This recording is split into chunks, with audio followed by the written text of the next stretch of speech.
Hello everyone, welcome to Pramila's home channel. Be happy with mother nature.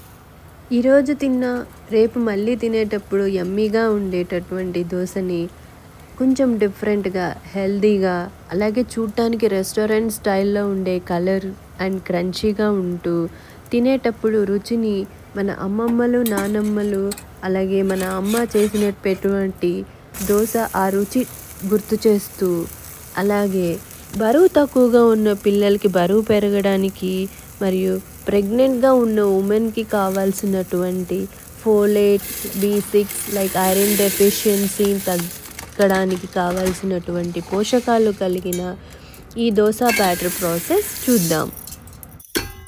ముందుగా rice తీసుకోవాలి. Rice వచ్చేసి నేను ఇక్కడున్న ఈ గ్లాస్తో 3 గ్లాసులు తీసుకున్నాను.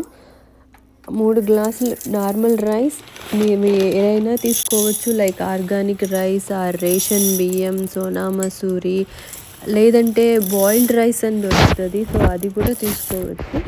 దాంట్లోకి నేను అదే సేమ్ గ్లాస్ ఆఫ్ రైస్ ఏదైతే కొలిచానో అదే గ్లాస్ తోటి ఈ శనగలు, బ్రౌన్ కలర్ శనగలు వేసాను, ఒక ఫుల్ గ్లాస్.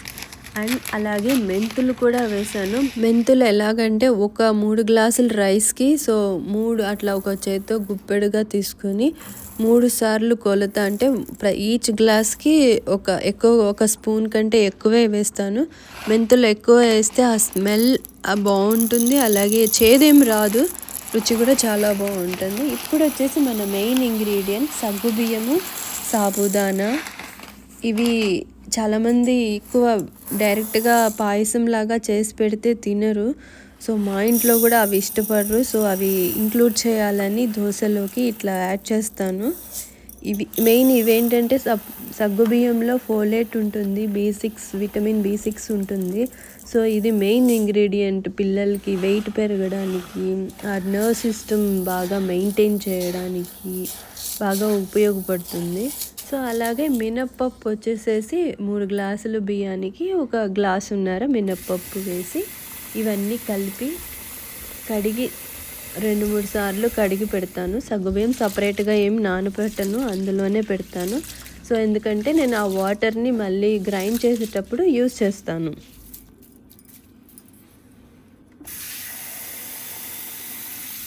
ఇవి ఇలా కడిగి నానబెట్టుకోవడం ఒక నైట్ అంతా నానబెడితే బాగుంటుంది. సో ఎందుకంటే అందులో ఉన్న మనకి ఆ బ్రౌన్ శనగలు కూడా స్ప్రౌట్ అయ్యే లెవెల్కి వచ్చేస్తుంది, అలాగే మిగతావన్నీ నానుతాయి. సో ఆ స్ప్రౌట్ అయిన శనగల్లో పోషక విలువలు ఎక్కువ ఉంటాయి కదా, సో దీనివల్ల మనకి రోజు పిల్లలకి ఇట్లా వేసి పెట్టినప్పుడు వాళ్ళకి కంప్లీట్గా ప్రోటీన్, ఫైబర్ అన్నీ అందుతాయి. నెక్స్ట్ డే మార్నింగ్ వచ్చేసి అవి బాగా నానిపోయినాయి. సో ఇప్పుడు గ్రైండింగ్ చేసుకుందాం.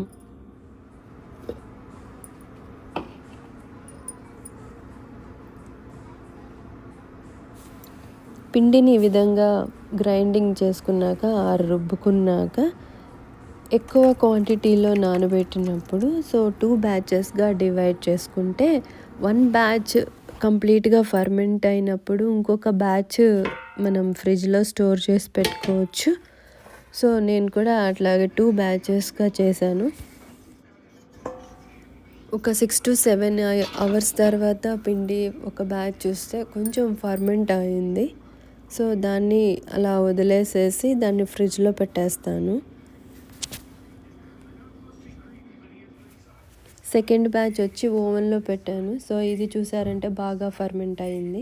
సో దాంట్లో నుంచి కొంచెం పిండి తీసుకొని సాల్ట్ కావాల్సినంత వేసుకొని మిక్స్ చేసుకొని కన్సిస్టెన్సీని బట్టి వాటర్ కూడా అవసరమైతే వేసుకోవచ్చు. సో ఇప్పుడు దోశ వేద్దాము. దోశలోకి నువ్వుల నూనె చాలా బాగుంటుంది, like cold pressed oil are గానుగ నూనె అట్లా వాడాలి. సో ఎందుకంటే వింటర్లో వచ్చేసేటప్పటికే మనకి చల్లగా ఉంటుంది కదా, ఆ టెంపరేచర్ని కంట్రోల్ చేయడానికి, అలాగే వాతం అంటారు కదా, సో అది వదలడానికి కూడా బాగా యూజ్ అవుతుంది. సో నువ్వుల నూనె బెస్ట్, టేస్ట్ వైజ్గా కానీ హెల్త్ వైజ్గా కానీ.